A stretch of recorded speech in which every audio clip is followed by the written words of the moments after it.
Chapter 12. Shortly after 9 o'clock that evening, Weyrother drove with his plans to Kutuzov's quarters where the Council of War was to be held. All the commanders of columns were summoned to the commander-in-chiefs, and with the exception of Prince Bagration, who declined to come, were all there at the appointed time. Weyrother, who was in full control of the proposed battle, by his eagerness and briskness presented a marked contrast to the dissatisfied and drowsy Kutuzov, who reluctantly played the part of chairman and president of the Council of War. Weyrother evidently felt himself to be at the head of a movement that had already become unrestrainable. He was like a horse running downhill harnessed to a heavy cart. Whether he was pulling it or being pushed by it, he did not know, but rushed along at headlong speed with no time to consider what this movement might lead to. Weyrother had been twice that evening to the enemy's picket line to reconnoitre personally, and twice to the emperors, Russian and Austrian, to report and explain, and to his headquarters where he had dictated the disposition in German. And now, much exhausted, he arrived at Kutuzov's. He was evidently so busy that he even forgot to be polite to the commander-in-chief. He interrupted him, talked rapidly and indistinctly without looking at the man he was addressing, and did not reply to questions put to him. He was bespattered with mud and had a pitiful, weary and distracted air, though at the same time he was haughty and self-confident. Kutuzov was occupying a nobleman's castle of modest dimensions near Austerlitz. In the large drawing room, which had become the commander-in-chief's office, were gathered Kutuzov himself, Weyrother and the members of the Council of War. They were drinking tea and only awaited Prince Bagration to begin the council. At last Bagration's orderly came with the news that the prince could not attend. Prince Andrei came in to inform the commander-in-chief of this, and availing himself of permission previously given him by Kutuzov to be present at the council, he remained in the room. "Since Prince Bagration is not coming, we may begin," said Weyrother, hurriedly rising from his seat and going up to the table on which an enormous map of the environs of Brünn was spread out. Kutuzov, with his uniform unbuttoned so that his fat neck bulged over his collar as if escaping, was sitting almost asleep in a low chair with his podgy old hands resting symmetrically on his arms.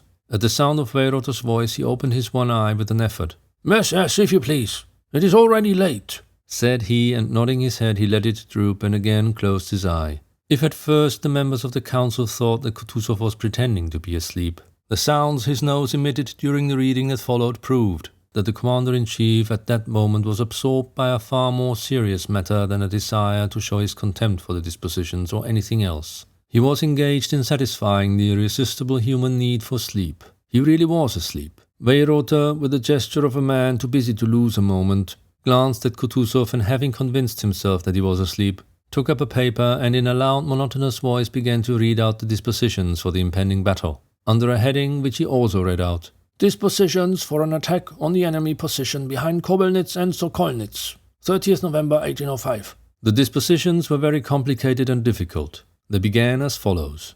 Da der Feind mit seinem linken Flügel an die mit Wald bedeckten Berge lehnt und sich mit seinem rechten Flügel längs Kobelnitz und Sokolnitz hinter die dort befindlichen Teiche zieht, wir im Gegenteil mit unserem linken Flügel seinen rechten sehr debordieren, so ist es vorteilhaft, letzteren Flügel des Feindes zu attackieren, besonders wenn wir die Dörfer Sokolnitz und Kobelnitz im Besitze haben, wodurch wir dem Feind zugleich in die Flanke fallen und ihn auf der Fläche zwischen Schlapanitz und dem Tuerasser-Walde verfolgen können, indem wir dem Defileen von Schlapanitz und Bellowitz ausweichen, welche die feindliche Front decken. Zu diesem Endzwecke ist es nötig, die erste Kolonne marschiert, die zweite Kolonne marschiert, die dritte Kolonne marschiert, and so on read Weyrother. The general seemed to listen reluctantly to the difficult dispositions. The tall, fair-haired General Buxhöden stood leaning his back against the wall, his eyes fixed on the burning candle, and seemed not to listen, nor even to wish to be thought to listen. Exactly opposite Weyrother, with his glistening wide-open eyes fixed upon him and his moustache twisted upwards, sat the ruddy Miloradovich in a military pose, his elbows turned outwards, his hands on his knees and his shoulders raised. He remained stubbornly silent, gazing at Weyrother's face, and only turned away his eyes when the Austrian chief of staff finished reading. Then Miloradovich looked round significantly at the other generals, but one could not tell from that significant look whether he agreed or disagreed and was satisfied or not with the arrangements. Next to Weyrother sat Count Langeron, who, with a subtle smile that never left his typically southern French face during the whole time of the reading, gazed at his delicate fingers which rapidly twirled by its corners a gold snuff-box on which was a portrait. In the middle of one of the longest sentences he stopped the rotary motion of the snuff-box, raised his head, and with inimical politeness lurking in the corners of his thin lips, interrupted Weyrother, wishing to say something. But the Austrian general, continuing to read, frowned angrily and jerked his elbows as if to say, "You can tell me your views later, but now be so good as to look at the map and listen." Langeron lifted his eyes with an expression of perplexity, turned round to Miloradovich as if seeking an explanation, but meeting the latter's impressive but meaningless gaze, drooped his eyes sadly and again took to twirling his snuff-box. "Une leçon de géographie," he muttered as if to himself, but loud enough to be heard. Przybierzewski, with respectful but dignified politeness, held his hand to his ear towards Weyrother with the air of a man absorbed in attention. Doktorov, a little man, sat opposite Weyrother with an assiduous and modest mien, and stooping over the outspread map conscientiously, studied the dispositions and the unfamiliar locality. He asked Weyrother several times to repeat words he had not clearly heard and the difficult names of villages.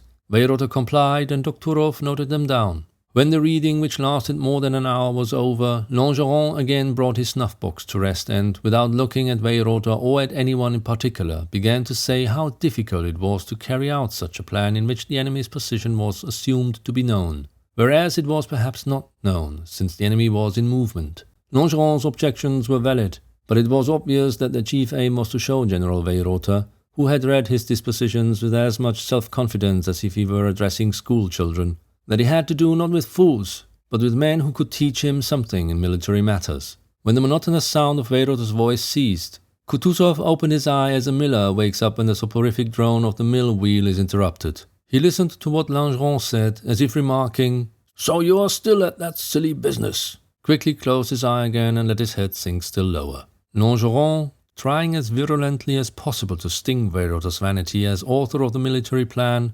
argued that Bonaparte might easily attack instead of being attacked, and so render the whole of this plan perfectly worthless. Weyrother met all objections with a firm and contemptuous smile, evidently prepared beforehand to meet all objections, be they what they might. "If he could attack us, he would have done so today," said he. "So you think he is powerless?" said Langeron. "He has 40,000 men at most," replied Weyrother with the smile of a doctor to whom an old wife wishes to explain the treatment of a case. "In that case, he is inviting his doom by awaiting our attack," said Langeron with a subtly ironical smile, again glancing round for support to Miloradovich, who was near him. But Miloradovich was at that moment evidently thinking of anything rather than of what the generals were disputing about.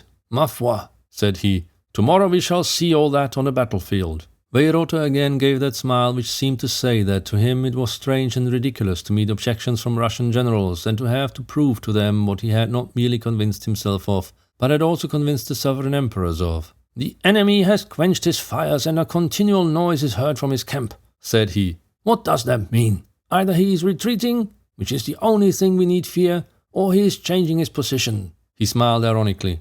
"But even if he also took up a position in the Tuarasa, he merely saves us a great deal of trouble, and all our arrangements to the miniaturest detail remain the same." "How is that?"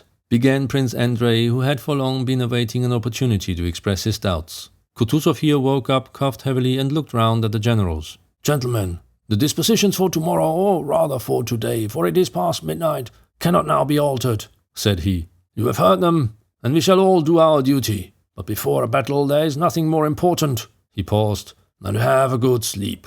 He moved as if to rise. The generals bowed and retired. It was past midnight. Prince Andrei went out.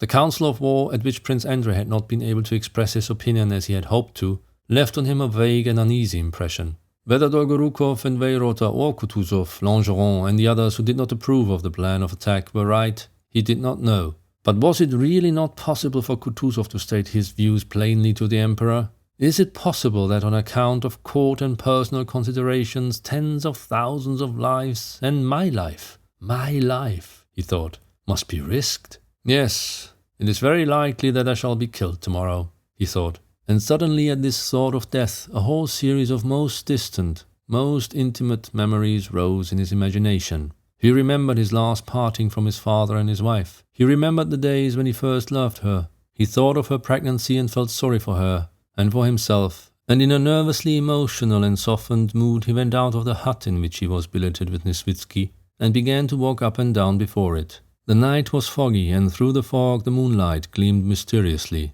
Yes, tomorrow, he thought. Tomorrow everything may be over for me. All these memories will be no more. None of them will have any meaning for me. Tomorrow perhaps, even certainly, I have a presentiment that for the first time I shall have to show all I can do. And his imagination pictured the battle, its loss, the concentration of fighting at one point, and the hesitation of all the commanders. And then that happy moment, that Toulon for which he had so long waited, presents itself to him at last. He firmly and clearly expresses his opinion to Kutuzov, to Weyrother, and to the emperors. All are struck by the justness of his views, but no one undertakes to carry them out. So he takes a regiment, a division, stipulates that no one is to interfere with his arrangements, leads his division to the decisive point, and gains the victory alone. But death and suffering, suggested another voice. Prince Andrei, however, did not answer that voice and went on dreaming of his triumphs. The dispositions for the next battle are planned by him alone.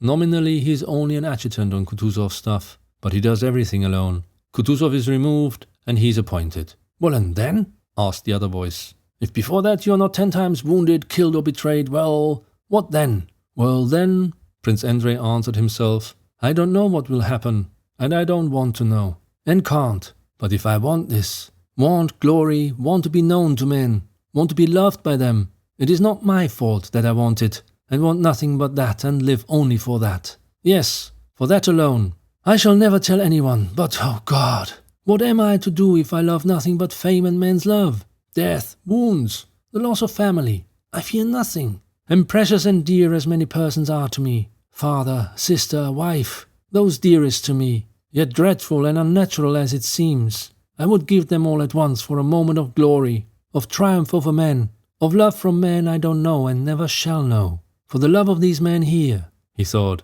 as he listened to voices in Kutuzov's courtyard. The voices were those of the orderlies who were packing up. One voice, probably a coachman's, was teasing Kutuzov's old cook whom Prince Andrei knew, and who was called Tit. He was saying, "Tit, oh Tit!" "Well?" returned the old man. "Go, Tit, thresh a bit," said the wag. "Huh! Go to the devil!" called out a voice drowned by the laughter of the orderlies and servants. "All the same, I love and value nothing but triumph over them all. I value this mystic power and glory that is right here, above me, floating in this mist.